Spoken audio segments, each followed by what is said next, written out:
tangan yang meriah. Teriakan haleluya. Haleluya. Haleluya. Haleluya.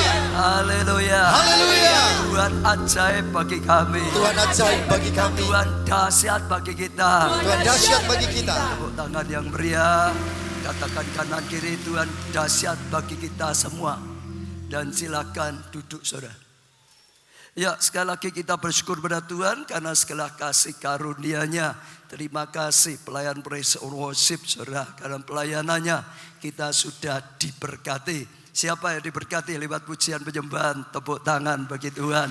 Dan saya percaya kita akan sangat diberkati juga melalui firman-Nya. Siapa yang percaya saudara akan diberkati melalui firman Tuhan, angkat tangan lagi. Beri tepuk tangan lagi bagi Tuhan kita Yesus Kristus, saudara. Sebab Dia baik, kasih setianya selama-lamanya, saudara.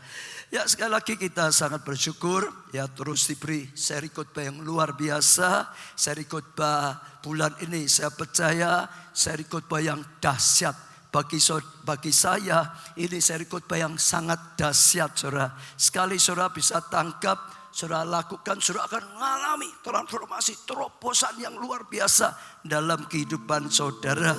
Yaitu Man of God, ya, transformation atau transformasi manusia Allah. Kita manusia biasa yang penuh dengan kelemahan, yang penuh dengan keterbatasan, bisa diubahkan menjadi manusia Allah yang tidak terbatas, saudara, yang lakukan hal yang luar biasa. Kita sudah belajar juga proses transformasi menjadi manusia Allah. Yang pertama melalui firman, saudara, melalui firman Allah. Yang kedua melalui kepenuhan Roh Kudus, saudara, karena dipenuhi dengan Roh Kudus. Yang ketiga minggu kemarin yaitu dengan hadirat Tuhan. Terus ada dalam hadirat Tuhan kita akan terus, saudara, diubahkan, ditransformasi menjadi manusia Allah.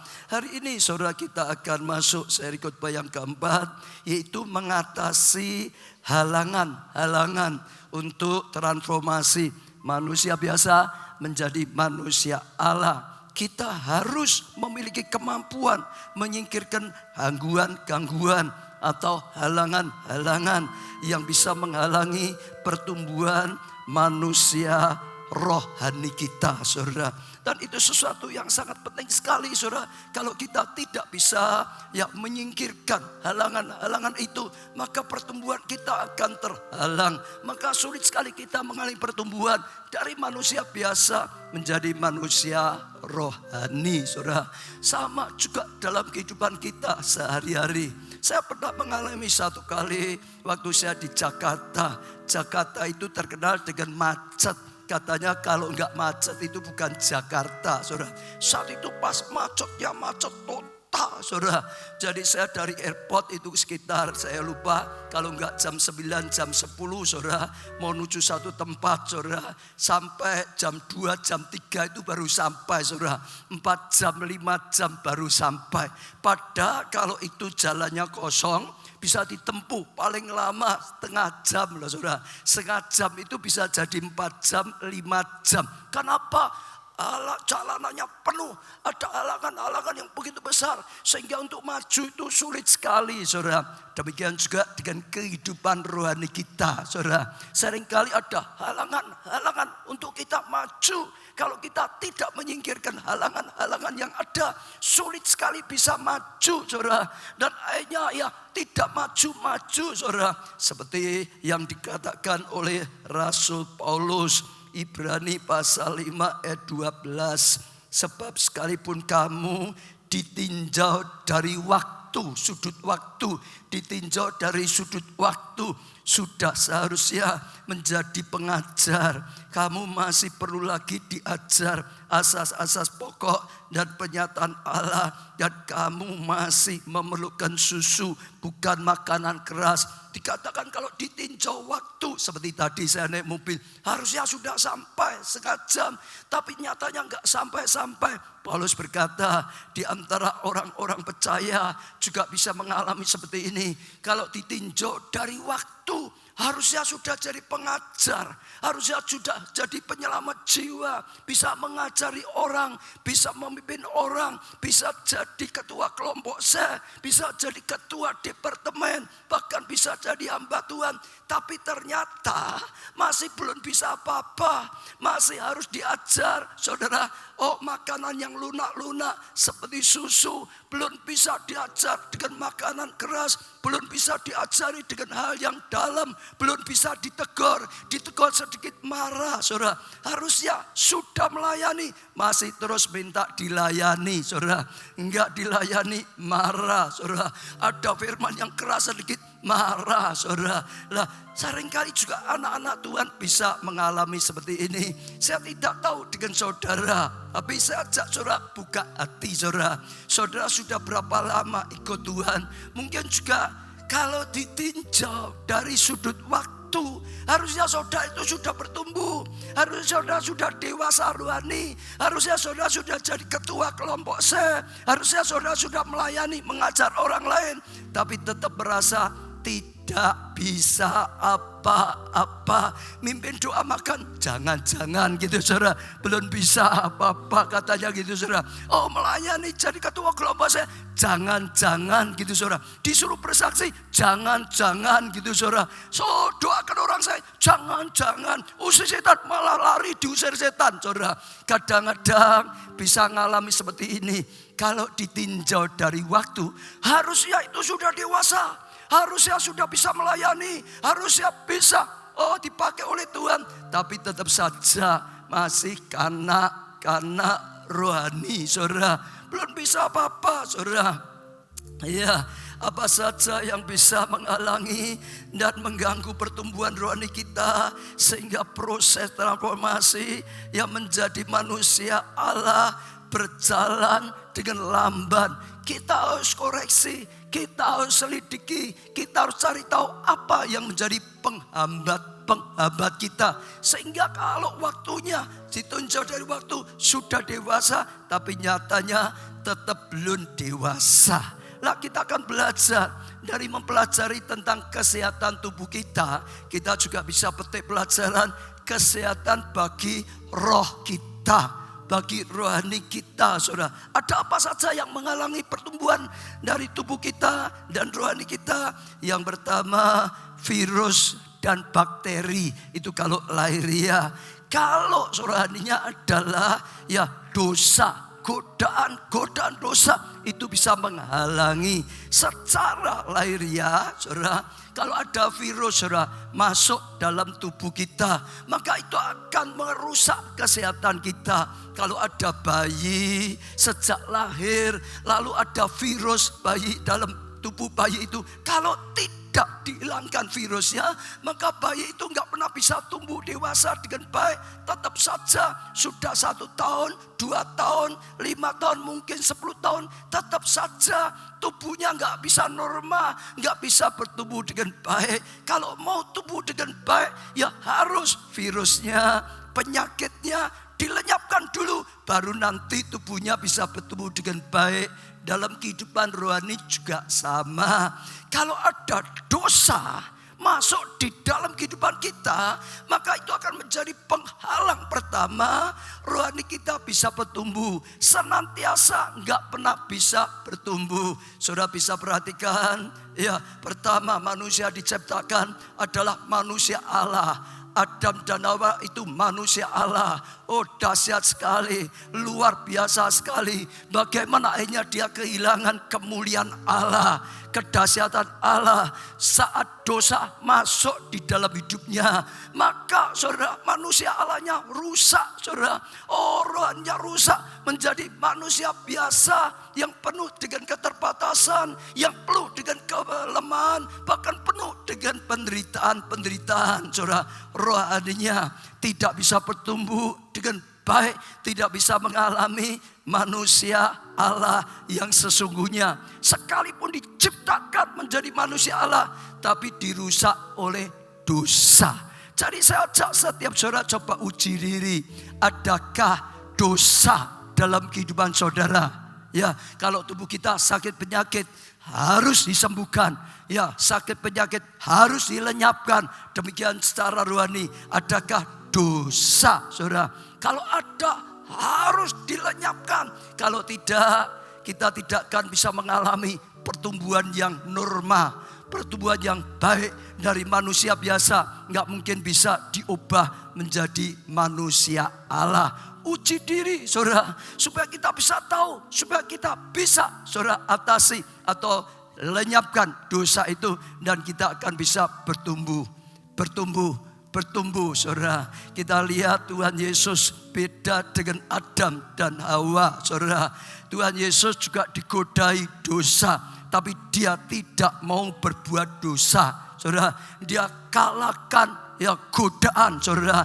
Dia tetap hidup di dalam, saudara, kekudusan. Maka, saudara, dia terus bertumbuh. Dia bertumbuh waktu dia menjadi manusia. Dia memang tanggakan kealahannya, mengenakan seperti kita manusia biasa, saudara. Tapi dia bertumbuh sampai menjadi manusia Allah yang luar biasa. Hidupnya mengalami karya Allah yang luar biasa. Sekalipun dia sudah menanggalkan keilahiannya dari dirinya sendiri. Dan itu sesuatu yang dahsyat. Sekali lagi saja, saudara, masihkah ada dosa-dosa dalam kehidupan kita?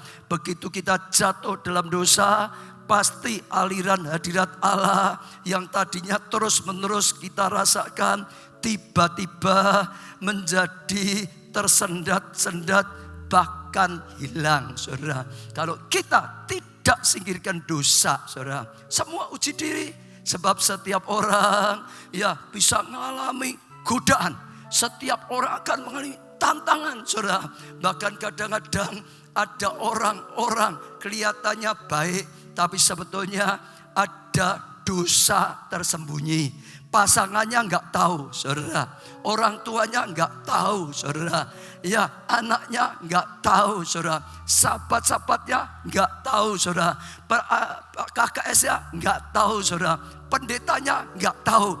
Tapi sebetulnya ada dosa yang tersembunyi, saudara.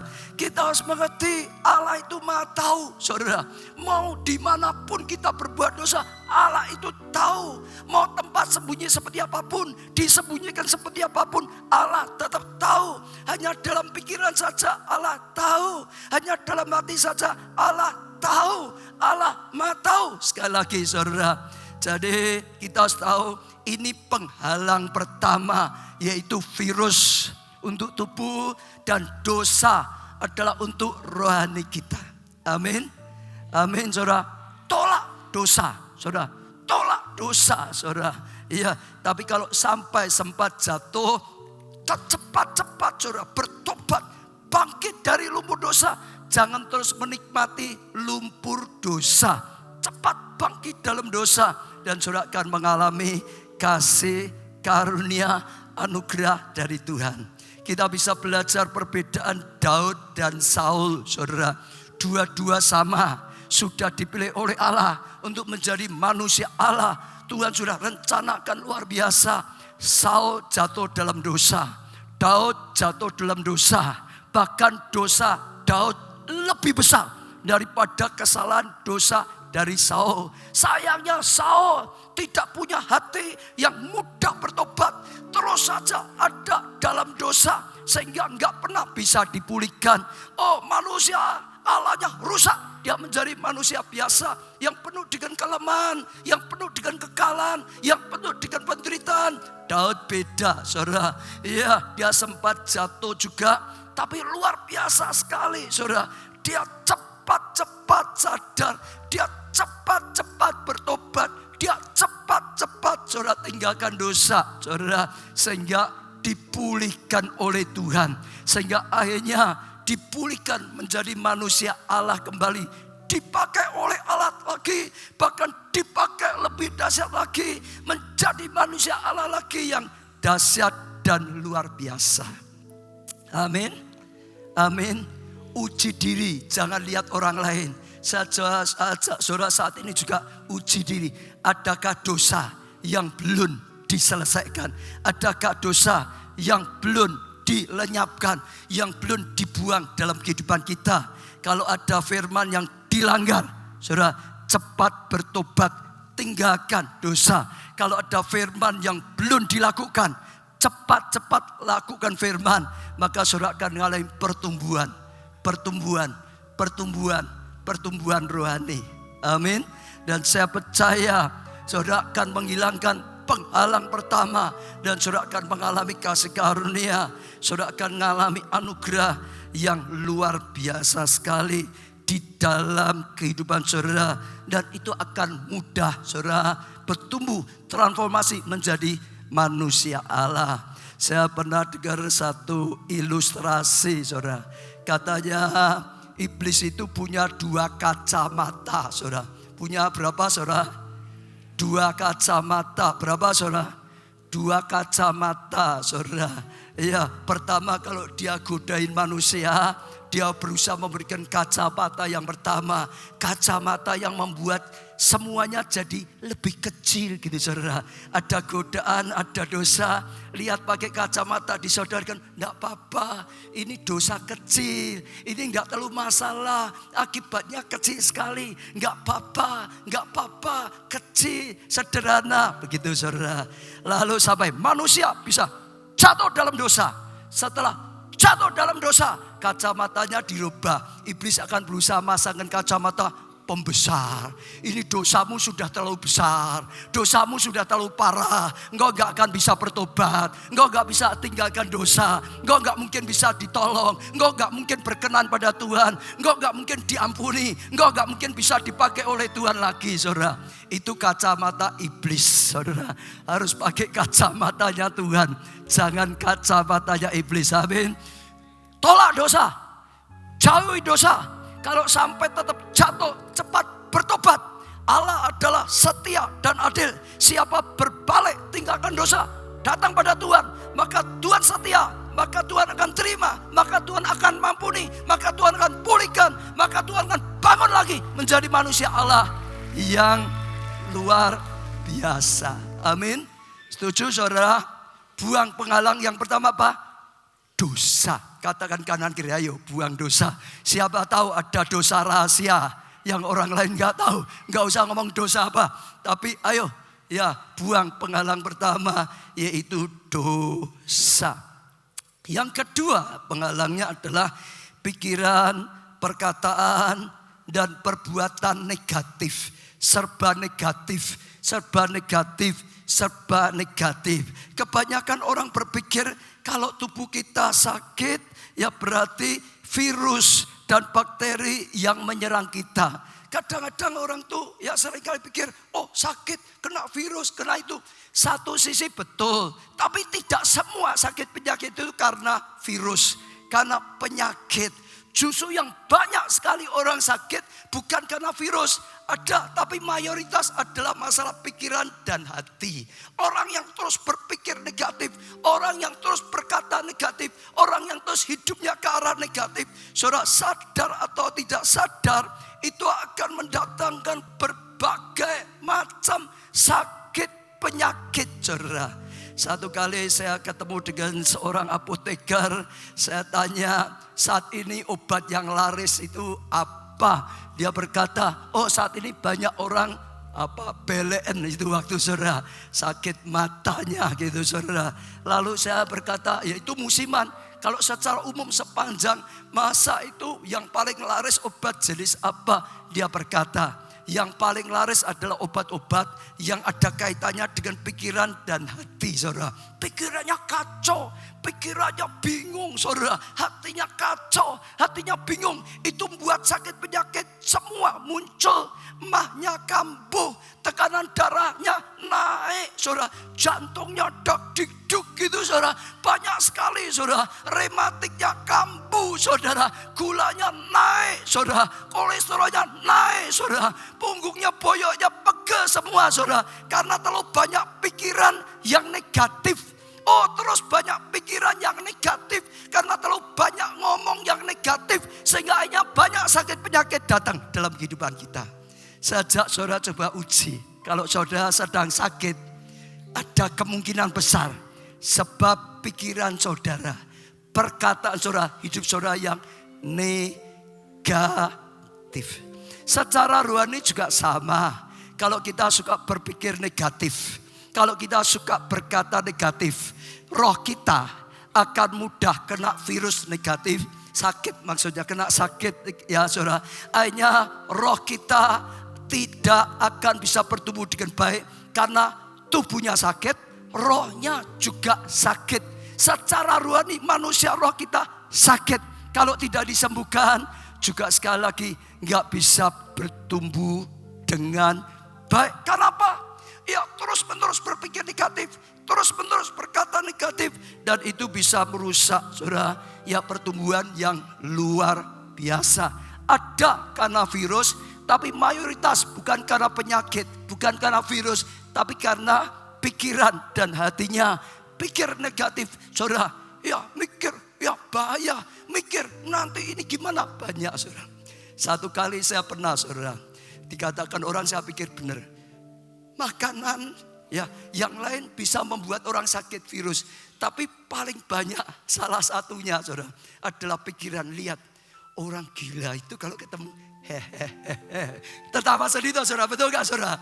Ya nanti dari rehabilitasi yang dilayan gereja kita jam 9 mau ikut kebaktian gitu saudara. Ya dia, saudara lihat orang yang di mana tertawa, orang anggap dia gila. Tubuhnya biasanya sehat atau sakit? Malah banyak yang sehat loh saudara. Ya, gila saudara. Sudah lupa gak mikir apa-apa saudara. Sudah tertawa saja saudara. Tapi tubuhnya malah sehat saudara. Ya, karena justru yang paling banyak kalau orang pikir, wah aku kalau kena angin sedikit pasti flu, masuk angin. Ya jadi saudara aja flu, masuk angin. Orang berpikir aku kena sakit keturunan, pasti ini keturunan, gak bisa sembuh. Yang gak pernah sembuh saudara, sakit turunnya datang, gak pernah sembuh saudara. Pikiran itu mempengaruhi. Alkitab berkata, apa yang kau pikirkan tentang dirimu, apa yang kau perhitungkan tentang dirimu, jadilah kamu seperti itu. Itu Alkitab yang berkata. Itu firman Tuhan yang berkata, pikiran kita itu masuk di renungan kita. Itu masuk di alam, oh saudara, roh juga saudara. Itu bisa jadi. Siapa namanya? Ayub berkata, apa yang kupikirkan, apa yang aku takutkan malah terjadi saudara. Yang dipikirkan, yang ditakutkan terjadi. Maka dalam nama Tuhan Yesus, jangan banyak negatif. Jangan banyak pikir yang takut. Jangan banyak berpikir yang negatif. Jangan berkata yang negatif. Alkitab juga berkata, seperti yang kau katakan, ya itu akan aku lakukan. Saudara masih ingat Musa kirim 12 pengintai. Disediakan tanah yang luar biasa, Kanaan. Diutus 12, setelah pulang ada 2. Yosua dan Kaleb positif, tapi yang 10 negatif. Oh, di sana ada raksasa, kita nggak mungkin masuk. Kalau kita masuk, kita hanya seperti belalang, diinjak sudah mati. Pasti kita nggak bisa masuk, pasti kita akan mati di padang gurun. Tuhan berkata, seperti yang kau pikirkan, seperti yang kau ucapkan di hadapanku, itu akan terjadi dalam hidupmu. Itu akan berlaku. Betul? Padahal itu umat Allah. Padahal mereka dikasih Allah, padahal direncanakan anugerah, bahkan bukan direncanakan, sudah disediakan, bahkan sudah diizinkan mencicipi, sudah menginjakkan kakinya, sudah mencicipi makan ya buah-buahan, hasil buminya, minum airnya, sudah mencicipi, tapi karena terus berpikir yang negatif, terus berkata yang negatif, rusak rohaninya. Tidak bisa menjadi manusia Allah. Yosua dan Kaleb berpikir positif, berkata positif.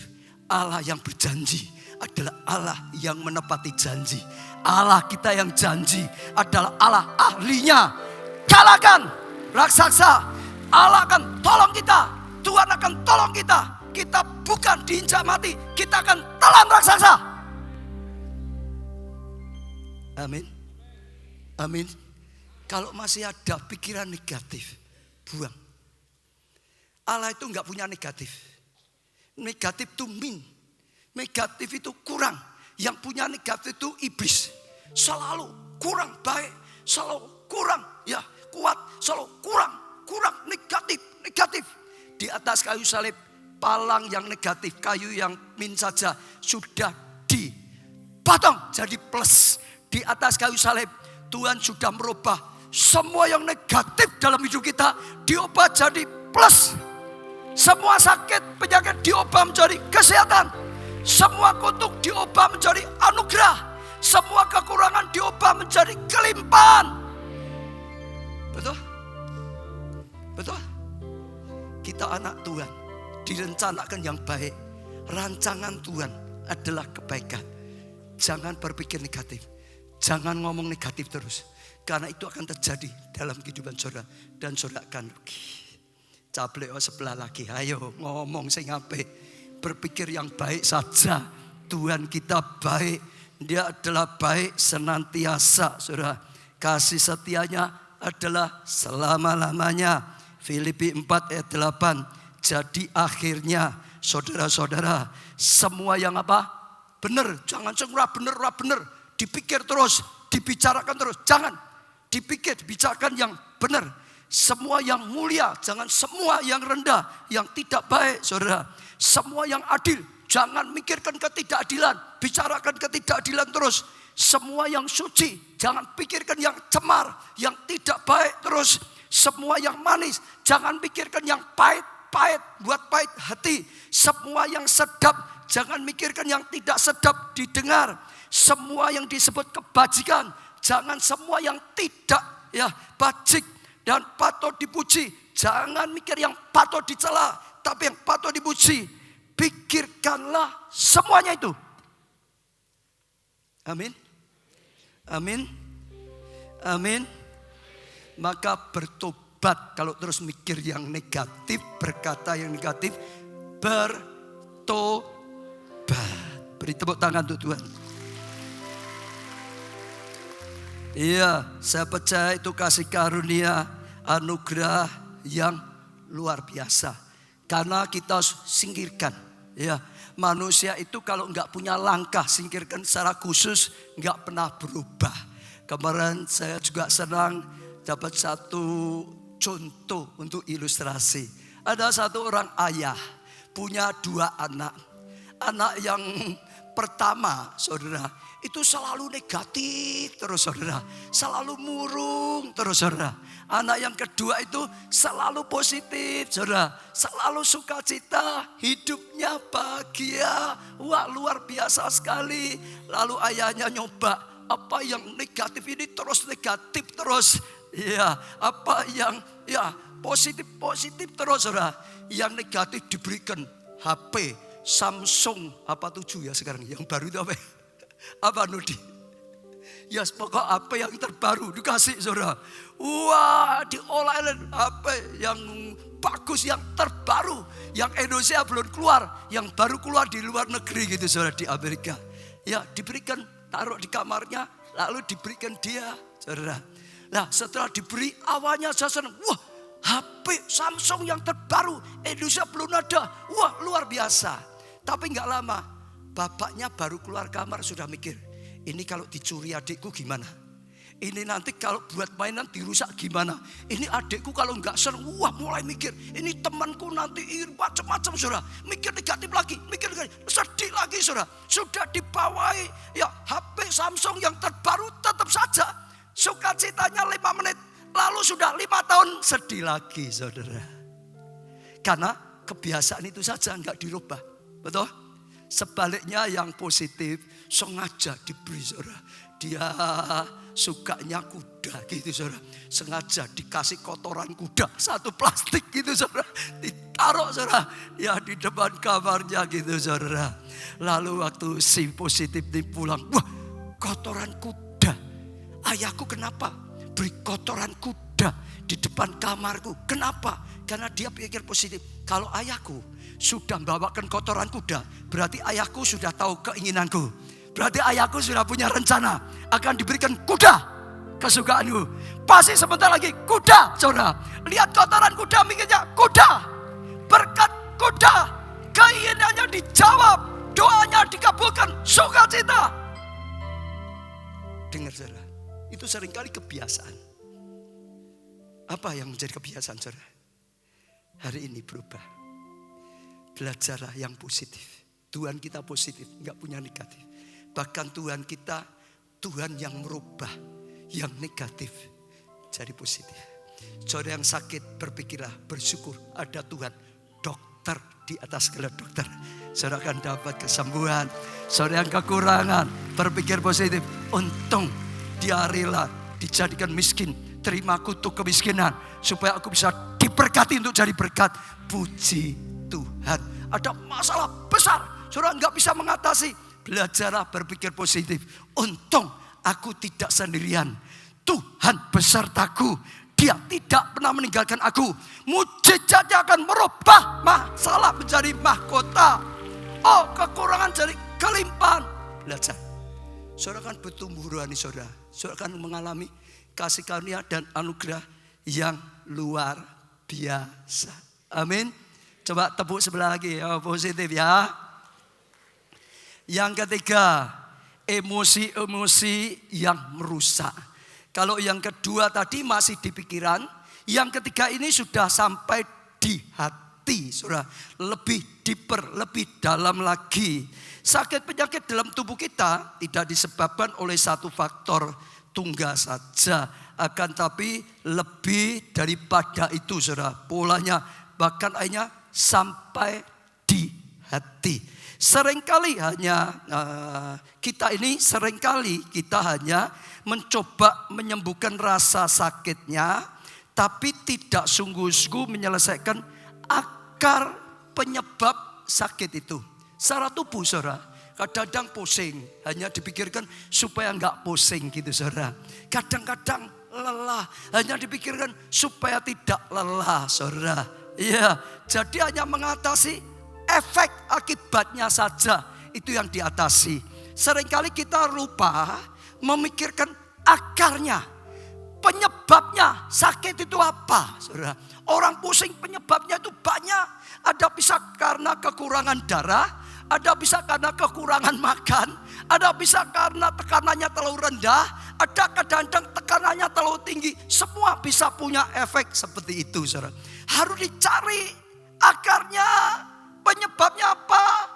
Temukan dulu, saudara. Setelah itu diperbaiki, saudara, diselesaikan akarnya, penyebabnya, maka efeknya juga ikut hilang. Lalu setelah itu, dalam kehidupan kita juga sama. Saudara, kadang-kadang hanya dipikirkan luarnya, efeknya, kenapa enggak bertumbuh ini dan macam-macam. Belum sampai ditemukan ke akar penyebabnya. Salah satu akar penyebab yang sudah tertanam, yang sudah berakar adalah masalah hati. Oh, saudara, ada kepahitan. Oh, saudara, ada dendam. Oh, saudara, ada kecewa. Oh, saudara, ada bibit, saudara. Oh, sakit hati yang luar biasa sekali, saudara.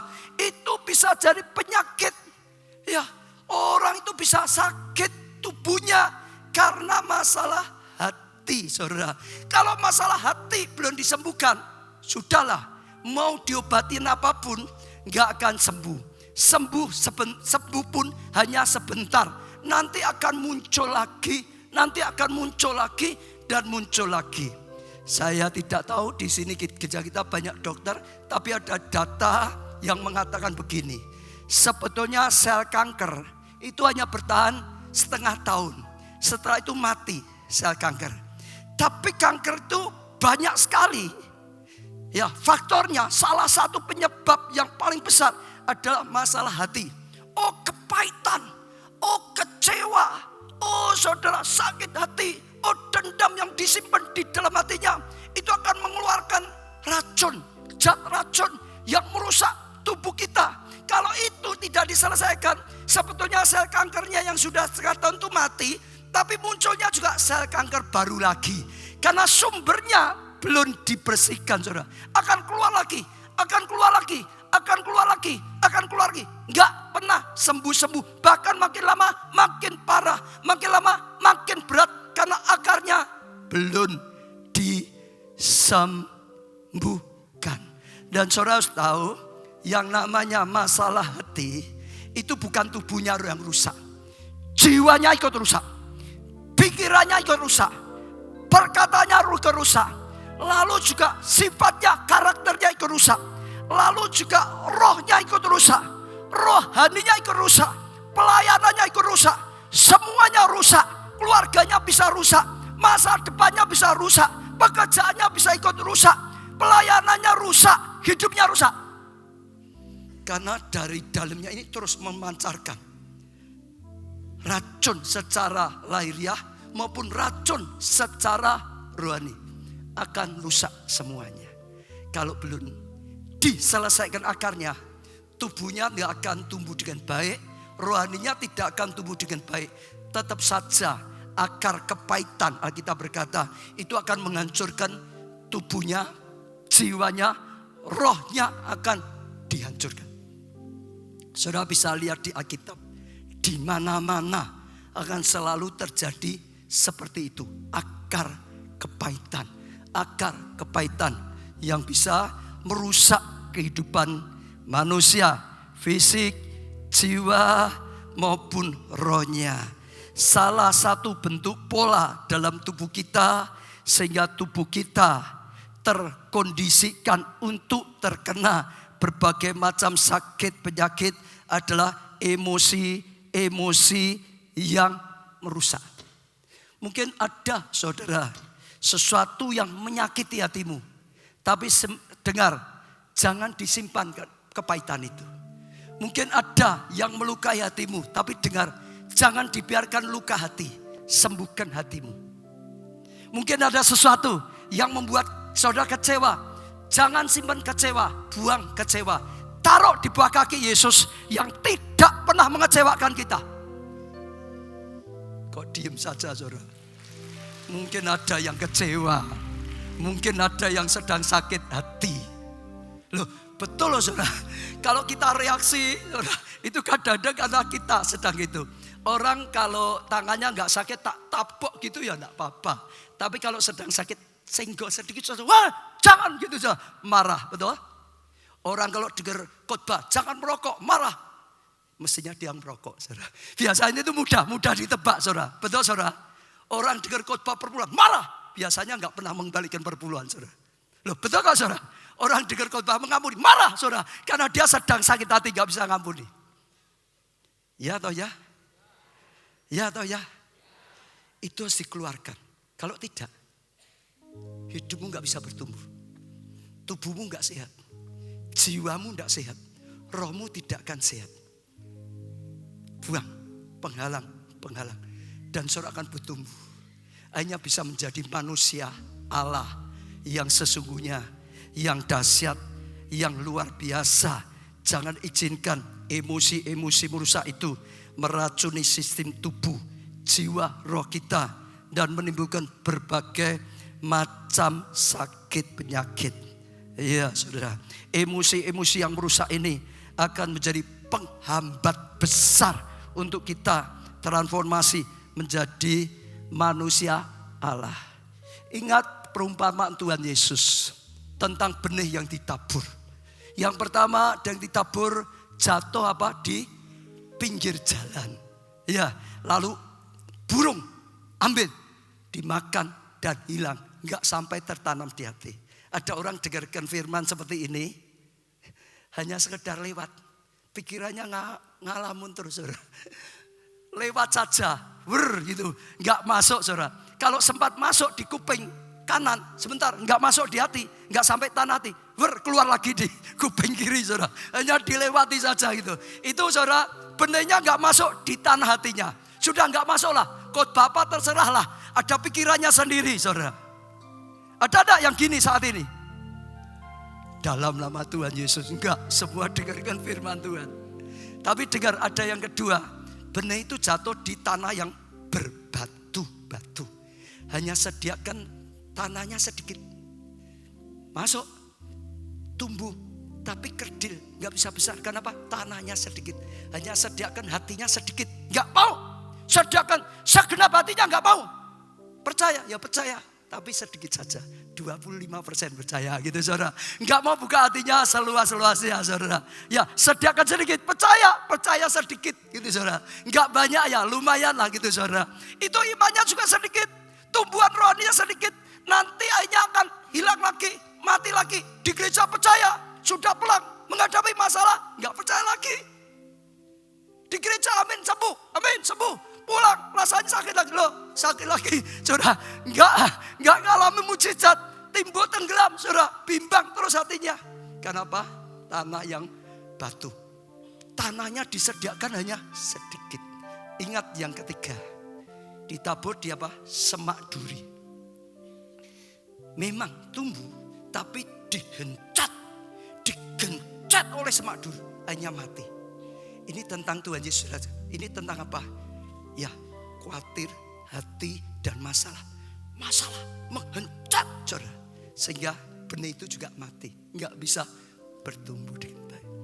Yesus berkata, sediakan hatimu tanah yang baik. Jadikan hatimu tanah yang baik. Dengar firman Tuhan ini. Masukkan dalam hati saudara. Rawat dalam hati saudara. Terus saudara, tumbuhkan dalam hati saudara. Sehingga iman saudara makin bertumbuh. Sehingga rohani saudara akan makin bertumbuh. Sehingga ada buah roh dalam kehidupan saudara. Sehingga saudara mengalami transformasi dari manusia biasa menjadi manusia Allah yang luar biasa, yang dipakai oleh Tuhan dan mengalami kasih karunia dan anugerah yang luar biasa. Maka Amsal 4 ayat 23 dikatakan, jagalah hatimu dengan segala kewaspadaan, karena dari situlah terpancar seluruh kehidupan. Jaga hatimu dari apa? Segala kewaspadaan, semuanya. Tetap hati itu dijaga. Jangan izinkan godaan, jangan izinkan negatif, jangan izinkan saudara kepahitan, jangan izinkan kecewa, jangan izinkan saudara dendam apapun yang tidak baik masuk dalam hati saudara. Hanya firman, hanya Tuhan, hanya ya pewahyuan dari Tuhan yang diizinkan masuk. Yang lainnya harus dibuang. Amin. Lepaskan. Kalau saudara nggak bisa melepaskan sendiri, datang minta dilepaskan. Di gereja kita ada retreat encounter. Tujuannya adalah supaya mengalami encounter with God, perjumpaan dengan Tuhan. Lalu supaya apa? Saudara dijamah oleh kuasa Tuhan. Saudara dibaptis oleh Roh Kudus. Supaya dengan kuasa Roh Kudus saudara dilepaskan dari semua ikatan-ikatan, dimerdekakan dari ikatan ketakutan, ikatan pencabulan. Saudara dikuduskan, saudara dimerdekakan, saudara dilepaskan dan dipulihkan. Ikuti. Yang gak bisa melepaskan, saudara ikuti. Bahkan yang bisa pun saudara ikuti. Kalau saudara belum pernah ikut, kenapa? Kadang-kadang itu gak sadar, merasa sudah selesai, tapi kadang-kadang masih tersimpan di dalam lubuk hati yang paling dalam. Itu akan merusak baik tubuh, baik jiwa, baik rohani, dan itu mendatangkan hal-hal yang tidak baik dalam hidup kita. Yang keempat saudara, lingkungan yang tidak sehat. Secara lahiriah, lingkungan yang tidak sehat membuat tubuh kita tidak sehat. Misalnya lah saudara, ya lingkungan daerah yang udaranya kotor misalkan. Hidup di daerah udaranya kotor. Hidup di tempat yang sangat lembab. Tidurnya di lantai lembab gitu saudara. Ya di situ pun ada banyak jamur, sakit penyakit. Lingkungan orang sakit menular misalnya gitu saudara. Atau di lingkungan yang ada kimia-kimia bahaya, bisa merusak tubuh, bisa merusak paru-paru. Oh saudara, kalau ada di lingkungan yang ya saudara tidak sehat, akan membuat ya kesehatan kita juga jadi rusak dan hanya sakit, nggak bisa bertumbuh dengan baik, nggak punya tubuh yang sehat. Demikian juga secara rohani. Jangan sampai kita terus ikut atau berada dalam lingkungan yang tidak sehat. Saudara ingat Mazmur berkata, berbahagialah orang yang kesukanya apa? Tidak ikut duduk berjalan dalam kumpulan apa? Pencemooh, betul? Yang tidak sehat. Ya lingkungan, ya orang-orang fasik yang tidak percaya, yang tidak ya berpikir dengan baik. Jangan. Kalau engkau terus suka bergaul, hidup dalam lingkungan seperti itu, hidup saudara akan mudah rusak. Tapi berbahagia orang yang apa? Kesukaannya, lingkungannya apa? Taurat Tuhan, firman Tuhan, merenungkan siang dan malam. Orang itu apa yang diperbuatnya berhasil. Dia seperti ditanam di tepi aliran air, terus dapat aliran air, terus dapat aliran kehidupan, terus dapat aliran dari Tuhan, bertumbuh dan akhirnya berbuah banyak. Maka tidak akan kekurangan. Betul saudara? Lingkungan, pergaulan saudara. Ya, seperti apa lingkungan rohani kita, seperti itu pula kita akan jadi. Banyak orang berkata, mudah kok tahu orangnya ini hatinya seperti apa, mudah. Kumpulannya orang-orang seperti apa. Kalau kumpulannya pencemooh, sudahlah. Cepat atau lambat pasti jadi pencemooh. Kalau kumpulannya orang perang, orang penakut, sudahlah, cepat atau lambat ikut jadi penakut. Kalau kumpulannya orang-orang malas, cepat atau lambat mudah jadi orang malas. Kalau kumpulannya orang yang suka berzina, percabulan terus, kumpulannya hidupnya terus dengan orang seperti itu, cepat atau lambat akan jatuh dalam perzinahan. Ya atau ya? Ya atau ya saudara? Kalau terus kumpulan di lingkungan perjudian, cepat atau lambat akhirnya bisa jatuh juga jadi seorang penjudi. Itu sebabnya keluarga itu penting sekali punya dampak karena terus itu jadi lingkungan. Kalau saudara kumpul dengan orang yang on fire, menyala-nyala, cepat atau lambat saudara akan on fire, menyala-nyala. Kalau saudara kumpul dengan orang yang imannya besar di dalam Tuhan, cepat atau lambat saudara imannya jadi besar. Karena selalu yang dilihat, selalu yang didengar itu jadi pintu. Masuk dari telinga, masuk dari mata, sampai pikiran, sampai hati. Dan dibangun menjadi orang-orang manusia Allah. Sangat dipengaruhi oleh apa? Pergaulan. Lingkungan saudara. Saudara suka kumpul di lingkungan seperti apa? Saudara akan jadi. Saya selalu berkata, hati kita, pikiran itu lewat. Masuknya ke hati. Itu sebetulnya tergantung apa yang kita masukkan. Apa yang kita lihat, apa yang kita dengar. Orang yang suka lihat film cabul, hatinya jadi cabul, pikirannya cabul. Betul? Orang yang suka lihat dan dengar horor, hatinya pasti banyak takutnya. Dulunya ke kamar kecil sendiri berani. Sekarang mau ke kamar kecil, antar ya. Kenapa? Karena yang dilihat seperti itu. Betul? Alkitab berkata, pergaulan yang tidak baik akan merusak hidup. Tapi pergaulan yang baik akan memperbaiki hidup. Saya sering kalau ada jemaat yang anaknya sekolah luar negeri, ya minta didoakan, saya arahkan. Ya, di kota mana carikan gereja yang baik supaya punya lingkungan yang baik. Di Solo tidak baik, kalau di sana lingkungannya baik, dia berubah jadi baik. Di Solo baik, di Indonesia baik, kumpulnya di sana. Orang-orang yang tidak baik rusak di sana. Saya mau tanya, saudara suka kumpul dengan siapa? Orang yang baik atau tidak baik? Saudara harus hati-hati. Yang namanya manusia itu punya magnet. Biasanya orang negatif suka kumpulnya dengan orang negatif. Orang positif suka kumpulnya dengan orang positif. Itu ada hukum alamnya. Tapi saya ajak setiap saudara harus lawan. Sekalipun saudara negatif, saudara tinggalkan lingkungan negatif.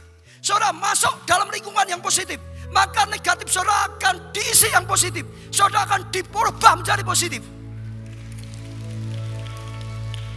Betul, saya ketemu dengan seorang yang tinggalnya di luar negeri, dia bersaksi. Saya punya family. Dulu saya datang bagus, orangnya disiplin, orangnya sopan, hidupnya tertib sekali. Lalu 10 tahun kemudian saya balik, berubah.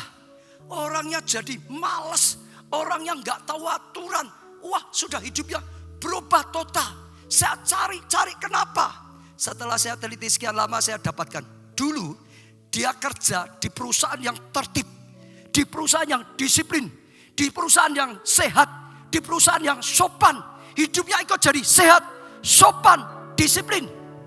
Tapi belakang dia pindah di perusahaan yang asal-asalan.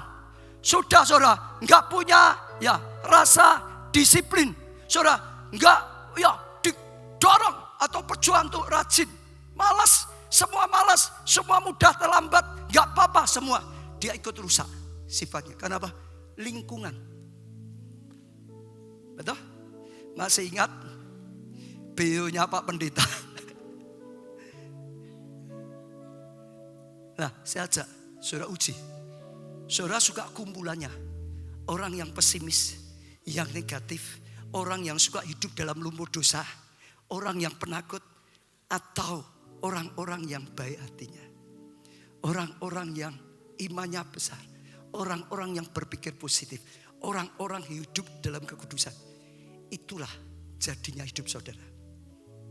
Kalau tidak baik, tinggalkan. Masuk lingkungan yang baik, saudara jadi baik. Betul saudara? Jangan diam saja. Tinggalkan, ambil langkah saudara. Masuk lingkungan yang baik. Orang yang suka bergaul dengan Tuhan pasti sifatnya makin lama makin seperti Tuhan. Hanya satu itu yang membuat sifat kita seperti Tuhan. Dekat dengan Tuhan. Jauh dari Tuhan, gak mungkin kita punya sifat seperti Tuhan. Hanya kalau kita dekat dengan Tuhan. Saya bersyukur Tuhan berkati kita kelompok sel. Saya baru pulang kemarin saudara. Ya, saya itu sudah punya kerinduan lama saudara. Mau pergi ke desa kelahiran ayah dan ibu saya. Enggak pernah bisa karena sibuk terus. Belakangan saya lihat kakak-kakak saya sudah makin tua. Saudara bayangin, saya 63 tahun, itu anak ke-10. Lah, kakak-kakak saya yang besar di sana umurnya berapa? Betul? Sudah ada yang 80, saudara. Nah, kakak saya yang di sana satu ngomong, kalau engkau enggak kesini, nanti mungkin kau sudah enggak ketemu dengan mereka lagi. Dan saya juga pikir kalau saya enggak, usahakan waktunya, saya enggak bisa lagi ke desanya orang tua saya dulu, tempat kelahirannya. Enggak ada yang nganter saya, enggak ada yang kenal saya. Nah, saya hanya paksa berangkat. Ada beberapa yang saya kagum. Yang pertama, kemajuannya luar biasa sekali. Pertama, saudara, saya sampai sana, lihat saudara pemandangan, pinggir kota, gunung, semua. Belum itu dulu. Itu hijau semua gitu saudara. Tanaman banyak. Tapi kakak saya bilang, 30 tahun yang lalu, aku di sini gunung itu gundul semua. Saya tanya kenapa? Ini daerah tandus, airnya sedikit dan daerah melarat. Habis itu satu karena tandus, kedua melarat, makan semua. Pohon apapun kalau bisa dimasak dipotong, dimakan saudara. Jadi banyak yang makan tuh semak-semak atau semua itu dibuat sayuran. Jadi gundul, habis, miskin.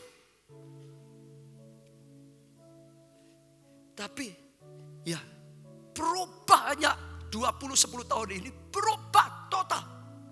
Subur. Lalu ini desa saudara, ini desa. Saya lupa ngasih contohnya, masih ada rumah-rumah yang dulu. Mereka berkata berubah itu kalau di sini desa itu 10 tahun yang lalu.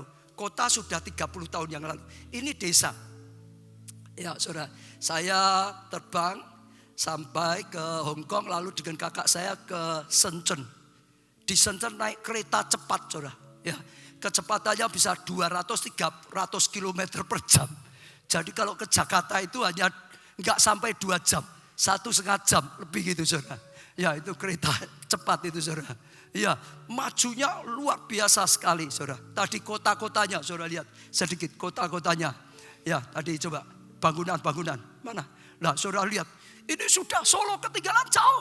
Dulu sana dengan Solo jauh. Sekarang kita ketinggalan jauh sekali. Banyak. Lanjutkan terus. Sepintas saja lah. Saudara lihat begitu. Kalau membangun apartemen itu bisa 30, 40, kadang-kadang 50 tower gitu saudara. Banyak sekali saudara. Lanjutkan lagi. Lanjutkan lagi. Saudara sepintas saja. Ini yang paling cantik untuk saya sedang moto saudara. Karena kagum juga saudara. Lanjutkan lagi. Nah ini keluarga saya yang di sana saudara. Ini keluarga saya. Saudara lihat sudah tua-tua semua. Itu yang perempuan sebelah saya itu sudah 80 tahun juga umurnya saudara. Lanjutkan. Ini saudara stasiun kereta api saudara. Besar seperti airport saja. Lanjutkan. Ya, ini juga, ini saudara yang bisa bahasa Mandarin itu Fucing. Saudara, ya. Lanjutkan. Apalagi ya, lanjutkan. Jalannya saja itu dicuci loh saudara. Itu mobil truk itu keluarkan air. Jalan saja dicuci loh saudara.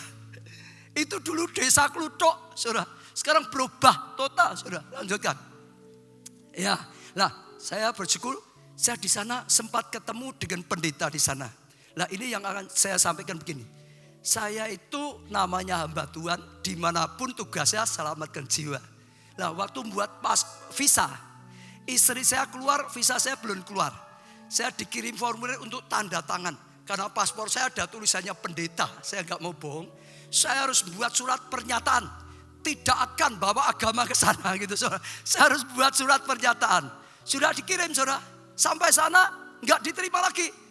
Saya harus datang sendiri ke Jakarta, saudara. Diwawancarai dulu saudara. Jadi terpaksa saya harus ke Jakarta lagi saudara. Diwawancarai saudara, tanda tangan lagi di hadapan mereka. Benar enggak saya gitu saudara. Baru setelah itu tunggu 1 minggu kemudian jadi. Tapi beda, istri saya 2 bulan, saya 1 bulan saja gitu saudara. Nah saya sebetulnya mau membawa beberapa termasuk Alkitab dari Israel. Mau saya kasihkan ya hamba Tuhan di sana. Enggak berani saudara. Sudah tanda tangan itu saudara. Nanti kalau ketangkep di sana wah repot saudara. Tapi setelah saya sana saya kaget dan kaget. Di Fucing ini saudara banyak gereja. Saudara tahu enggak ada berapa gereja? Saya tanya dengan mereka sekitar 500 gereja, gedung gereja. Di belakang rumah ayah saya yang di sana juga sedang bangun gereja. Ya dikeluarin terus dulu. Ya dikeluarin terus. Nah ini marketnya saudara luar biasa. Lanjutkan lagi. Ayo PowerPoint. Ya ini tadi itu gereja cabang, ini gereja induknya. Kalau gereja induk sudah lama saudara. Tadi yang foto 3 orang itu salah satunya pendetanya. Di gereja induk dia punya jemaat 10.000 lebih. Lalu dia punya gereja cabang 30 gereja cabang lebih. Di jumlah total sekitar 30.000 jemaatnya. Nah saya ketemu dengan pendeta tadi saudara. Ya kalau ini juga salah satu cabangnya lagi saudara. Lanjutkan. Ya ini juga ya terus. Nah ini di tempat yang sementara. Gedungnya sedang dibangun, ini tempat yang sementara. Mereka pakai kebaktian. Ya, lanjutkan. Ya, ini termasuk pendeta. Sebelah saya itu pendetanya, saudara. Ya, pemimpinnya. Dia juga kalau di Solo itu seperti ketua BAKS, Badan Antar Gereja. Nah, dia cerita banyak di sana bertumbuh. Tapi mereka merasa tidak bisa mengembalakan dengan baik. Mereka itu rindu sekali untuk belajar kelompok sel. Tanpa kelompok sel gak mungkin mereka bisa mengembalakan dengan baik. Mereka sudah pernah dengar tentang kelompok sel kita saudara. Maka komitmen ya sungguh-sungguh rindu. Mereka berkata Pak Ubaca datang ajarkan kelompok sel. Nanti bukan gereja kita saja. Ya dia karena pemimpin saudara. Gereja-gereja dengan yang lain jadi ya organisasinya. Nanti kita ya gereja-gereja bersama belajar kelompok saya supaya bisa mengembalakan dengan baik, supaya bisa memuridkan dengan baik. Mereka minta supaya sungguh-sungguh kita bisa mengajarkan ke sana. Tapi belum saya sanggupi kapan. Tapi mereka rindu. Kenapa? Mereka tahu kelompok saya itu luar biasa penting. Dia itu jemaatnya segitu. Dia baru punya kelompok saya 60. Maka dia rindu. Dia tahu ini penting. Saya ajak setiap saudara, mungkin itu sudah. Nah ini pertemuan saya dengan mereka. Saya minta saudara tanggap. Kelompok saya itu lingkungan yang baik. Daripada kumpul dengan lingkungan ya yang penuh dengan dosa. Lebih baik masuk lingkungan yang baik. Sesama anak-anak Tuhan. Betul? Daniel itu hebat. Saudara baca Alkitab. Dia punya lingkungan 4 orang. Satu kelompok saya. Tuh luar biasa. Ada tantangan dari situ. Saya ajak saudara bergabung di kelompok saya. Itu lingkungan yang aman. Bahkan saya minta ketua-ketua kelompok saya gembalakan mereka dengan baik. Jadikan kelompok saya saudara lingkungan yang baik, yang membawa pertumbuhan bagi setiap jemaat. Sehingga dari manusia biasa bisa menjadi manusia Allah yang luar biasa. Beri tepuk tangan yang meriah untuk Tuhan kita. Betul saudara? Ya, coba kelompok saya. Saya dorong saudara bergabung seperti itu. Nah, saya percaya kalau kelompok saya dibangun dengan baik, sesuai dengan apa yang sudah diajarkan, saudara taati, maka akan membawa pertumbuhan yang luar biasa. Baik anggotanya maupun PKS atau KKS-nya. Ya, namun saya punya beberapa kali, saudara, jemaat saya minta ikut kelompok saya. Akhirnya satu hari protes dengan saya, Pak, kelompok saya itu nggak karuan, Pak. Ini semua aturan gereja kita dilanggar, Pak. Pak Obaja nyuruh saya di sana. Ini bagaimana sekarang saya malah bingung. Yang saya turutin kelompok saya atau gereja kita. Bingung dia, saudara. Karena kelompok saya tidak menjalankan sesuai dengan apa yang diputuskan gereja. Saya ditanya berapa kali, saudara. Hingga saya cukup bergumul juga. Maka saya ingin beri arahan sedikit. Bagaimana kalau kelompok saya tidak ikuti aturan gereja. Tidak mensiarkan aplikasikan renungan gereja kita. Bawa renungan sendiri, khotbah sendiri, pengajaran bukan dari gereja kita, saudara, yang dipakai. Mengundang pembicara dari luar, bukan pemimpinnya untuk mengaplikasikannya. Saudara, sudah sesukanya, bahaya sekali. Nanti kalau ada yang aliran sesat, pakai untuk gosip, jelek-jelekan, menfitnah dan macam-macam. Bagaimana kalau ngalami seperti itu? Kalau saudara ditanya seperti ini, gimana jawabnya? Ada jemaat ikut tapi dia berkata kelompok saya seperti itu. Gimana baiknya? Gimana cegeng? Coba dilihat sekarang. Dilanjutkan PowerPoint. Saya jawab yang pertama, doakan. Kelompok saya di mana saudara bergabung? Doakan. Ada kuasa. Doakan supaya yang tidak baik jadi baik. Doakan. Yang pertama apa saudara? Doakan. Jangan marah-marah. Apa? Doakan. Jangan berpikir negatif. Doakan, jangan sakit hati. Doakan. Amin. Lalu apa lagi? Ya, ingatkan. Ada orang didoakan saja sudah sadar. Ada orang itu perlu diingatkan. Jangan lo, keliru lo, enggak boleh lo. Itu sifat yang tidak baik lo. Kita itu harus belajar ada penundukan. Kita harus belajar ada ketaatan. Enggak boleh lo itu, nyalai lo itu, berdosa lo itu, diingatkan. Kadang-kadang orang tidak diingatkan gak sadar kok, terus saja merasa sudah benar kok. Maafan, ada orang berbuat dosa ya terus jalan dalam dosa, gak pernah sadar. Daud kalau tidak disadarkan oleh Tuhan lewat Nabi Nathan, ya terus berjalan dalam dosa. Untung ada yang menyadarkan dan untung dia mudah bertobat, akhirnya dia bertobat selamat. Betul? Perlu, gak apa-apa dengan kasih, ingatkan dengan kasih. Yang ketiga apa? Diperjuangkan, sungguh saudara ikut berjuang supaya diperbagi, supaya kelompok saya jadi baik. Doakan, ingatkan, perjuangkan. Nah, lalu ada tanya, sudah Pak, tak doake. Aku ingatkan, malah marah-marah. Aku perjuangkan, aku stres sendiri. Nah, gimana? Ada enggak yang alami seperti ini? Tidak usah angkat tangan, mesti ada, lanjutkan. Ya terpaksa saudara, alternatif ini terpaksa. Kalau memang tetap tidak bisa ya terpaksa. Pindah saja kelompok saya yang baik, supaya saudara punya lingkungan yang baik. Sudah itu alternatif terakhir. Daripada saudara ikut rusak. Ya atau ya? Daripada saudara ikut rusak, cari saja yang baik kalau memang sudah gak bisa. Tapi saya ajak kelompok saya itu penting, lingkungan yang bagus. KKS bangun yang bagus, saudara akan dipakai Tuhan luar biasa. Mendatangkan kasih karunia dan anugerah yang luar biasa. Beri tepuk tangan yang meriah untuk Tuhan kita. Katakan kanan kiri, lingkungan yang baik. Katakan kanan kiri, lingkungan yang baik. Yang terakhir saudara, yang terakhir, pola hidup yang salah. Atau tabiat manusia lama kita. Pola hidup. Saudara ya, ada pola hidup. Manusia hidup berdasarkan kebiasaan atau habit, saudara. Ya, perhatikan, manusia itu selalu punya kebiasaan-kebiasaan. Saudara yang duduk, kalau saya cari orang itu mudah kok saudara. Ya, duduk saudara itu jarang berubah, jarang lah. Kalau yang biasanya duduk di sini, berapa tahun tetap saudara di sini kok. Ayo, ya atau ya? Yang di sini, yang di sini, yang di sini, yang di sana, yang di balkon. Berapa tahun saudara kalau nggak ada sesuatu yang khusus saudara nggak akan berubah. Tempat duduk saudara didudukin orang lain. Saudara.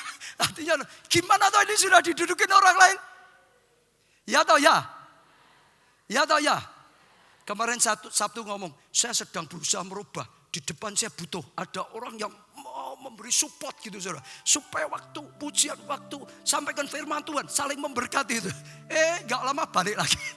Gak lama balik lagi. Maunya kembali pada hidup lama. Kebiasaan. Ya toh ya? Yang biasanya terlambat. Terlambat terus gak? Dulu gereja kita di Salam Riyadi.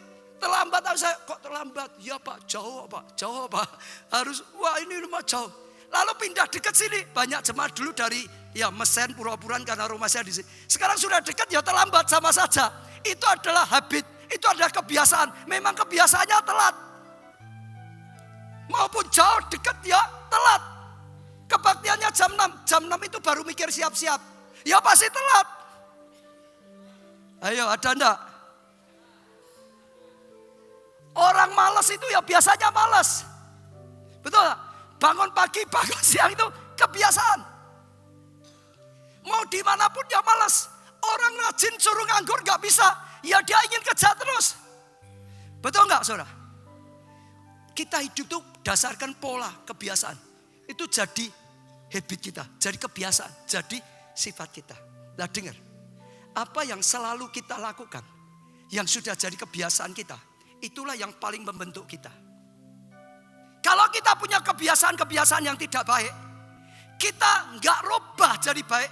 Jangan berharap hidup kita jadi baik. Jangan berharap kalau saudara dulunya malas, lalu saudara miskin, lalu ikut Tuhan. Tuhan ingin memberkati.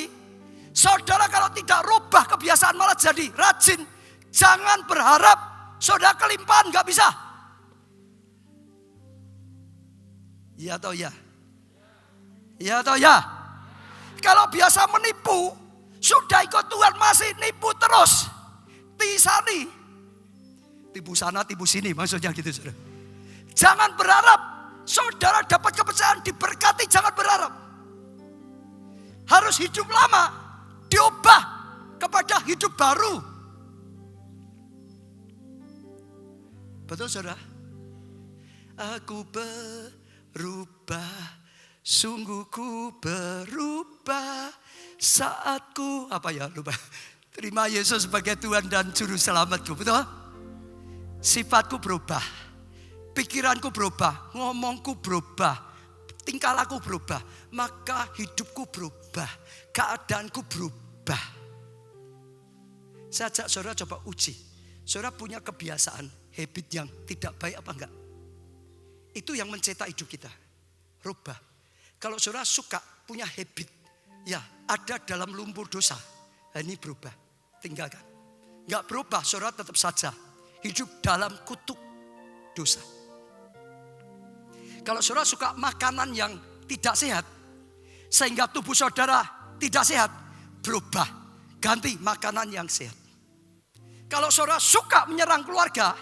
Sehingga keluargamu rusak. Saudara sudah bertobat, berubah. Jangan suka nyerang keluarga, suka memberkati keluarga, suka mengasihi Tuhan keluarga, suka mengampuni keluarga. Berubah, keluargamu berubah. Amin. Habit kebiasaan harus dirubah. Yang sudah terpola. Dan kalau saudara merubah, saudara akan mengalami kasih karunia. Saudara akan mengalami anugerah yang luar biasa. Saya enggak punya waktu banyak, tapi saya ajari saudara satu hal yang sedang Tuhan ajarkan pada saya. Bagus sekali bagi saya. Seri khotbah ini saya sudah berkata berulang-ulang. Ini dahsyat. Ini akan membawa perubahan total keadaan kita. Kalau kita bisa tangkap. Hari-hari ini Tuhan sedang mengajar saya. Merubah gaya hidup saya. Saya mulai diajari oleh Tuhan hidup dalam roh. Saudara dengar. Saya biasanya, kita semua manusia, itu hidup dalam lahiriah. Saudara dengar. Semua dalam lahiriah. Yang dilihat, yang dikatakan, yang dipikirkan semua secara lahiriah. Sulit sekali kita setelah lahir baru dalam Tuhan, kita berubah hidup dalam roh. Tapi itu kata Tuhan, setelah kita dilahirkan dalam Tuhan, itu dalam roh. Saudara mulai belajar gaya hidup yang baru, hidup dalam roh. Maka Tuhan berkata, nyembah Tuhan dalam roh dan kebenaran.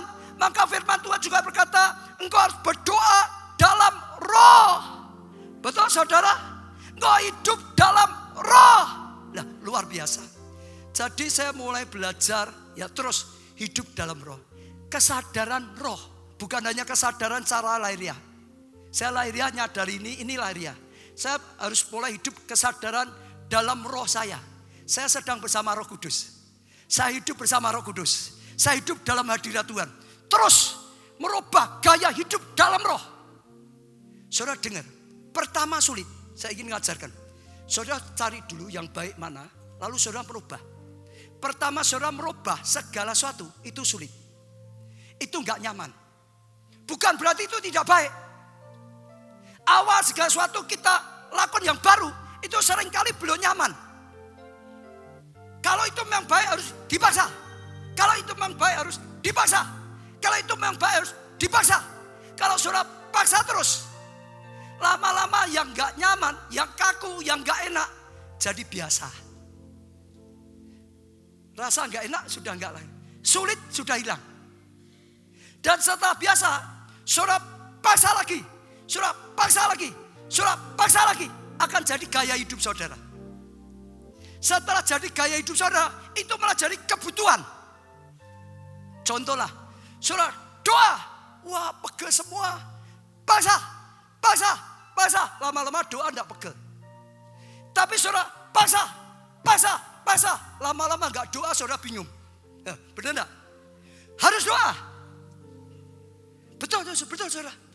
Saudara malas jadi rajin, sulit. Wah, capek. Paksa. Rajin, belajar, bekerja, melayani, berjuang. Lama-lama enggak merasa berat. Paksa lagi. Lama-lama nganggur sudah enggak bisa.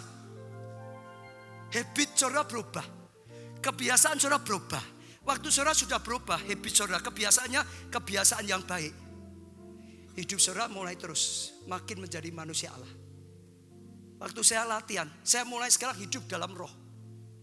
Kesadaran dalam roh. Saya tidak berusaha kesadaran lahiriah. Itu sudah biasa. Saya berusaha punya kesadaran roh. Sekarang saya sedang bersama roh Allah. Saya melayani bukan hanya dengan lahiriah saya, tubuh saya. Layani dengan roh saya yang dituntun oleh roh Allah. Lama-lama biasa. Di mana-mana saya sedang bersama roh Allah. Lama-lama biasa. Saya bisa mengalir dalam roh Allah. Itulah kuasa Tuhan mengalir. Itulah hadirat Tuhan memenuhi hidup. Itulah manusia Allah terbentuk. Semua bangkit berdiri. Angkat tangan saudara. Itu perlu disiplin. Itu tulisannya. Terima kasih Tuhan. Firman-Mu sudah hamba sampaikan. Tuhan yang singkapkan lebih dalam lagi. Sehingga itu menjadi rema. Sehingga itu menjadi kehidupan. Beri kami disiplin yang kuat untuk membangun manusia Allah kami. Tuhan, hamba-Mu doakan setiap jemaat, setiap pelayan Tuhan mengalami kebenaran firman-Mu. Seri khotbah ini sungguh-sungguh merubah manusia biasa menjadi manusia Allah seperti yang Kau inginkan. Jadi dalam nama Tuhan Yesus kami berdoa dan berkati setiap jemaat dan pelayan Tuhan. Amin. Amin. Silakan duduk saudara. Beri satu kemuliaan yang lebih lagi saudara. Karena Allah kita Allah yang dahsyat. Allah yang luar biasa. Amin. Renungan persembahan.